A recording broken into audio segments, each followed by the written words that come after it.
Hey, how's it going guys? Drew here, and welcome to another video. So this is a review of my Asus ROG G20AJ.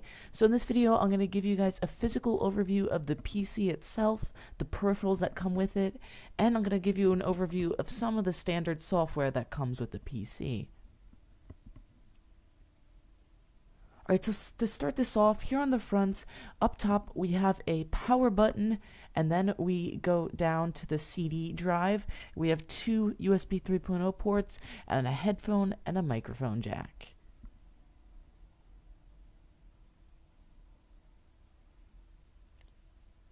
Alright, so on the back here, we have a ton of different ports.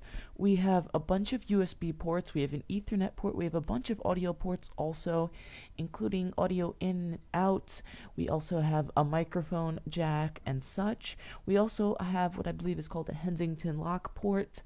We have an HDMI port.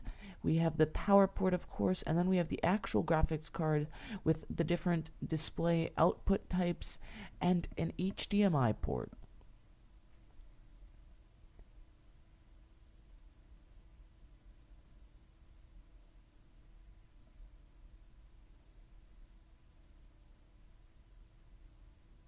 Alright, so here guys, I'm going to give you guys a quick boot up test, and just so you guys know, this is going to take just about 15-16 seconds.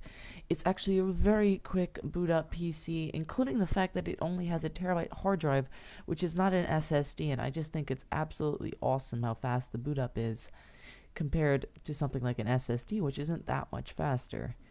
And of course, when you actually boot it up, there's going to be about 30 or so more seconds for everything to kind of boot up and get working, and you could get into gaming and such.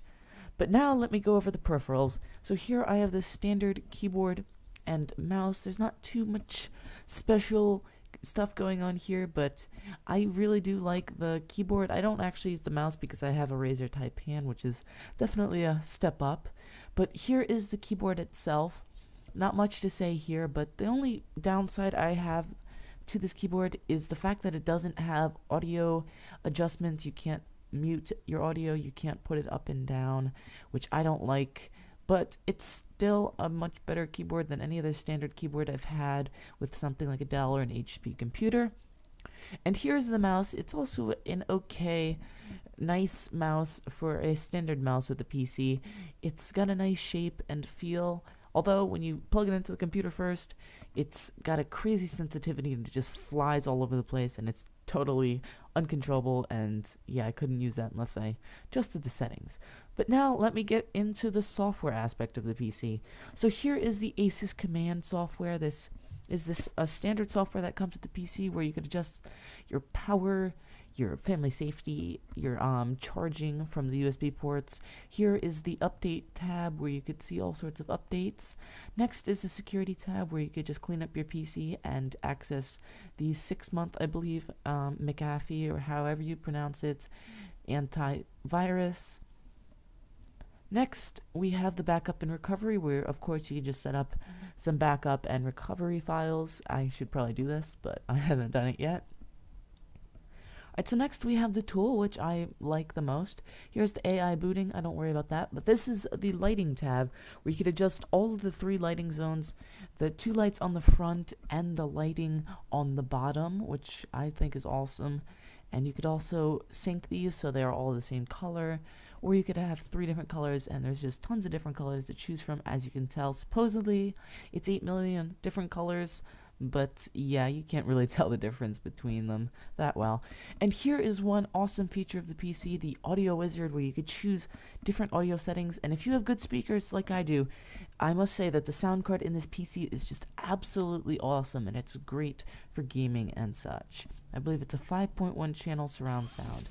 And here is the Asus, I believe it's pronounced, software where you could monitor all of your CPU's temperature and your fan speeds and the performance of your computer and a bunch of different stuff that I haven't even checked out yet. But I don't think you can actually edit anything from here. I think you have to go into the BIOS to do that. But here's a bunch of information about my computer, the i5-4460 and such. And over on the bottom right, you could see the fan speeds and the CPU And over here, we have CPU usage, memory, and the internet. I don't know what's up with the internet. It never really does anything. But next, here is the standard video editor that comes with the PC. It is called the Cyberlink PowerDirector 10, I believe, or something like that. It's a nice, full feature, free video editing software, and I think it's actually pretty good for a free video editor, but I actually use Windows Movie Maker because I just find it to be a little bit easier. And next, I'm going to bring you guys over to the photo editor. It's a very simple editor. I don't actually use it because it just doesn't have enough features for me. I use GIMP, but, and actually right here, as you can tell, to click edit, you actually have to buy a newer version of the software, so not too helpful. But here, you could just change colors and such. I think you could crop the image, and of course, you could print it out. And really, that's all I have for you guys. I tried to make this a quick little review. If you guys do want to see performance of this PC, you're going to have to check out my other benchmarks. But besides that, for those of you guys who are looking into getting this PC, I highly recommend it. And this PC, I have the specs down in the description. I got it for $830 at Best Buy. I think it's awesome. If you did enjoy, click that like button, comment, subscribe, share this video, and I'll catch you guys in the next one.